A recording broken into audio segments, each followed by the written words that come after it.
Assalamualaikum warahmatullahi wabarakatuh. Pada kesempatan kali ini, Ibu akan membahas materi IPS tentang ruang dan interaksi antar ruang. Adapun tujuan pembelajaran kali ini, pertama menjelaskan pengertian ruang, kedua pengertian interaksi antar ruang, dan ketiga menyebutkan penyebab terjadinya interaksi antar ruang. Tahukah kalian apa yang dimaksud dengan ruang? Rumah, laut, dan hutan adalah ruang. Rumah merupakan tempat tinggal manusia. Laut adalah tempat tinggal ikan dan makhluk air lainnya. Sedangkan hutan adalah tempat tinggal tumbuhan dan hewan. Dari contoh-contoh di atas, dapat dikatakan bahwa ruang adalah tempat di permukaan bumi, baik secara keseluruhan maupun sebagian, yang digunakan oleh makhluk hidup untuk tinggal. Kalau begitu, apa ya penyebab interaksi antar ruang? Interaksi antar ruang dapat terjadi karena setiap daerah memiliki perbedaan karakteristik. Misalnya karakteristik tanah, batuan, atau tumbuhan. Karena perbedaan karakteristik antara daerah yang satu dan daerah yang berbeda, maka akan saling bergantung satu sama lain. Contohnya wilayah pedesaan dengan perkotaan.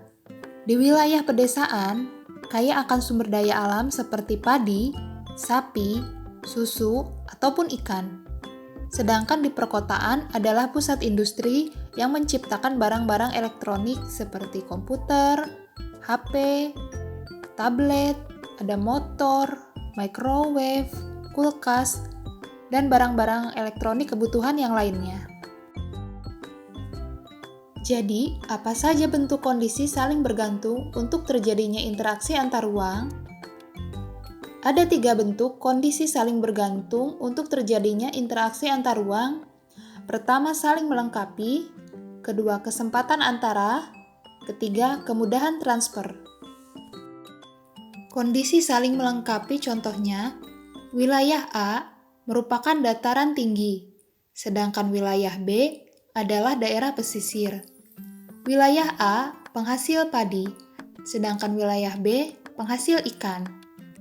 Untuk memenuhi kebutuhan padi di wilayah B, maka wilayah B akan membeli padi dari wilayah A, dan sebaliknya.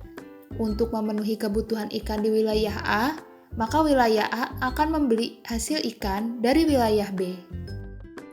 Kesempatan antara wilayah A adalah dataran tinggi penghasil padi. Sedangkan wilayah B dan wilayah C adalah pesisir yang menghasilkan ikan-ikan yang segar. Karena wilayah A dan wilayah C memiliki jarak yang dekat, maka wilayah A dan C melakukan transaksi perdagangan. Wilayah A akan membeli ikan dari wilayah C, dan sebaliknya, wilayah C akan membeli padi dari wilayah A. Yang terakhir adalah kemudahan transfer. Wilayah A adalah dataran tinggi penghasil padi. Wilayah B dan wilayah C adalah daerah pesisir yang menghasilkan ikan. Wilayah A dan C memiliki sarana dan prasarana yang bagus, seperti jalan yang bagus.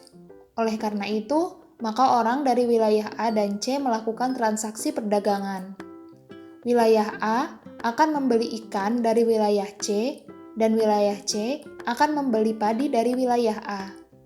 Sekian materi yang bisa saya sampaikan. Semoga bermanfaat ya.